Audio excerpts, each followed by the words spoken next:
are not getting a quality education and not reading or doing math at grade level. But New York City has the resources to address these problems.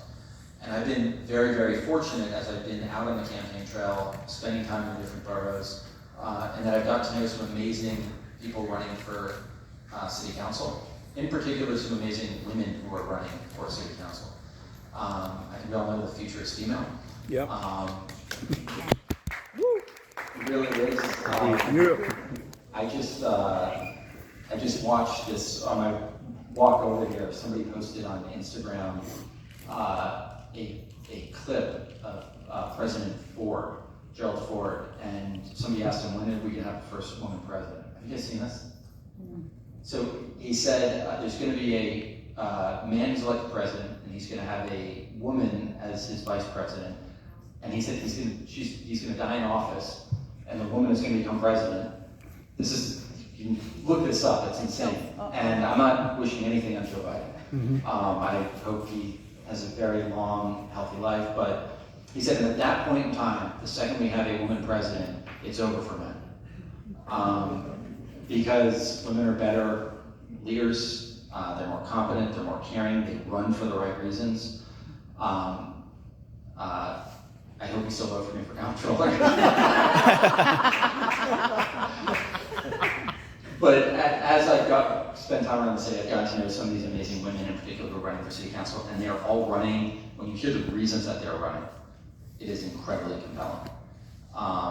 And unfortunately, Aisha Bravo could not be here with us tonight. Her campaign manager, Greg, is here, who can share a couple words. She's an amazing woman who's running up in the South Bronx, second poorest city council district in the city, poorest congressional district in the country.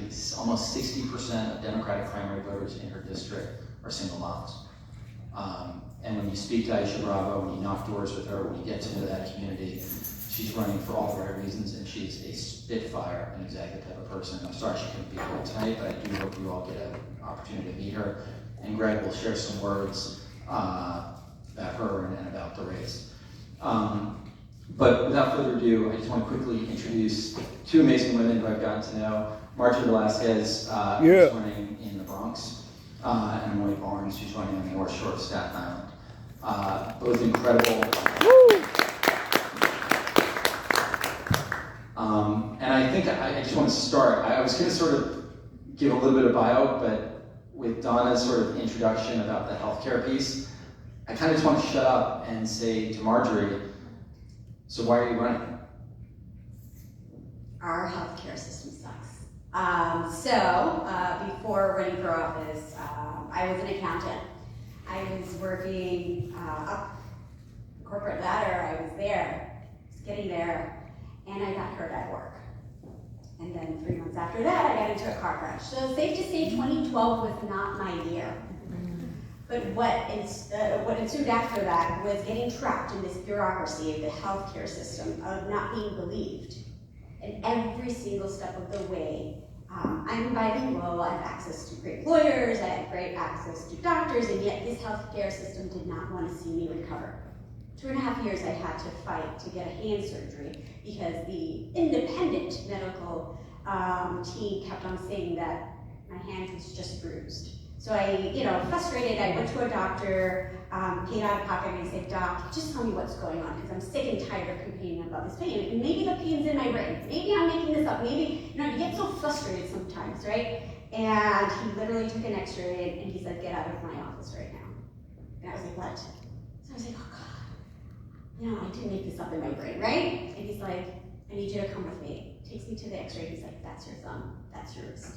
Do you see what's in between? He's like, nothing. He's like, exactly. Your finger's not attached to your wrist. I'm done. I'm going to testify in the courts. You're going to get the surgery. You shouldn't have gone through this. This is ridiculous. And he's like, this is what's wrong with our system. And then finally, I got my surgery. What Zach knows also is that that's my personal story. And I thought that we would learn, and I thought the healthcare system would change. That was 2012. We're in 2021, and in 2019, we found out that my husband had a brain tumor, and we had removed most of it. except beginning of this year, we found out that it has grown. We had been waiting for tests and treatment, and unfortunately, it keep on denying us because it's 2021 and it's not better, and they keep on denying. And unfortunately, last week, he had a, sorry guys, because it's really just last week, and we spent a whole week in the hospital, so it's tough.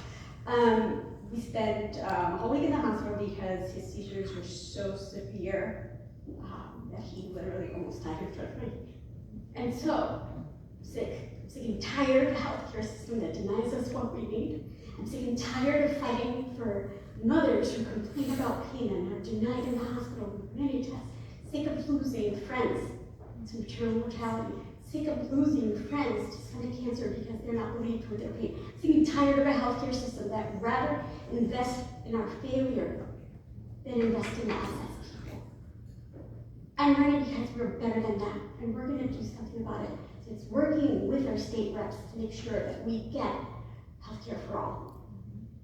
Taking it a step further and working with our federal reps and make sure that we have healthcare for all. Because we can succeed if we work together. That's why I'm running. Sick and tired of these games. We're better than that. So, sorry about all the sad stories, but we're gonna succeed, right? He's better, he's back at home. He finally got the test that we had to wait 3 months for, and we're gonna start treatment pretty much next week. So there is a good side to it, but it didn't have to get to that level. And that's where we're gonna keep on fighting. So thank you all for listening.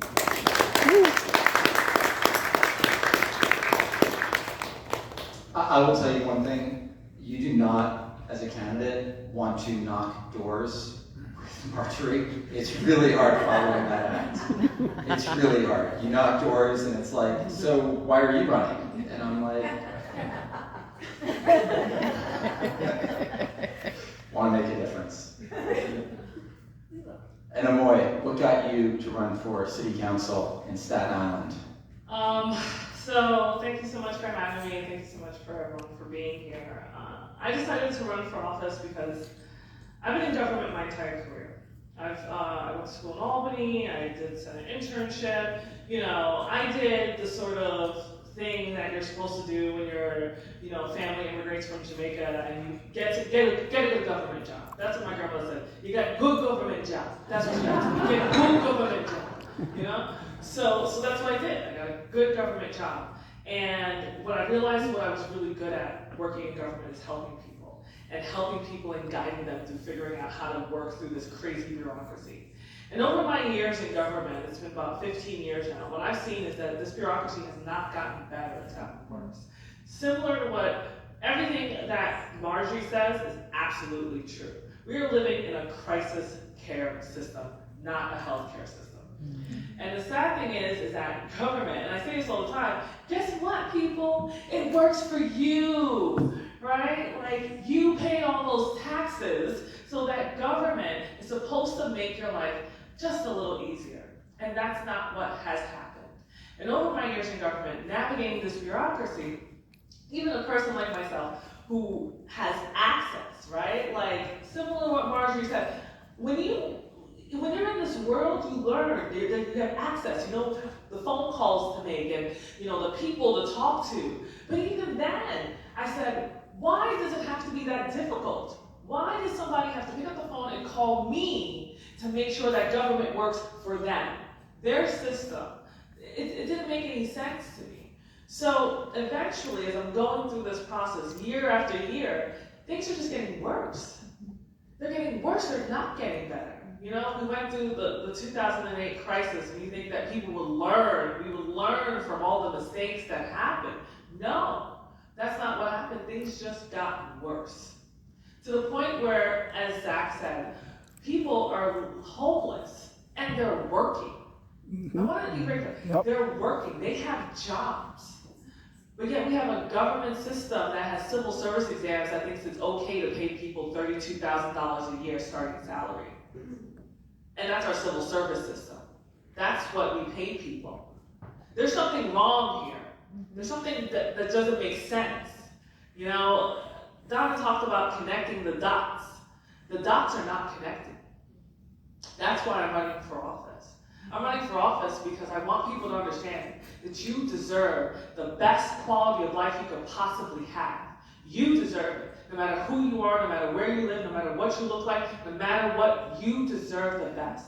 Because at the end of the day, that is what government is supposed to do. It's not supposed to be a barrier towards your success. It's supposed to be a stepping stone towards your success.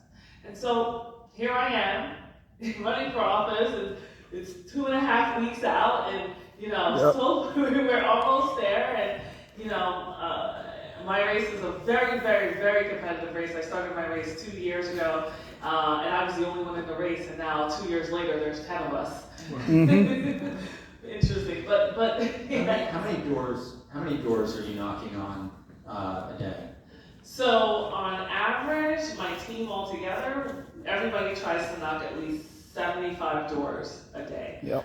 We've knocked over 11,000 doors. Wow. Woo! Yeah. That's teamwork, because that's the only way this can happen.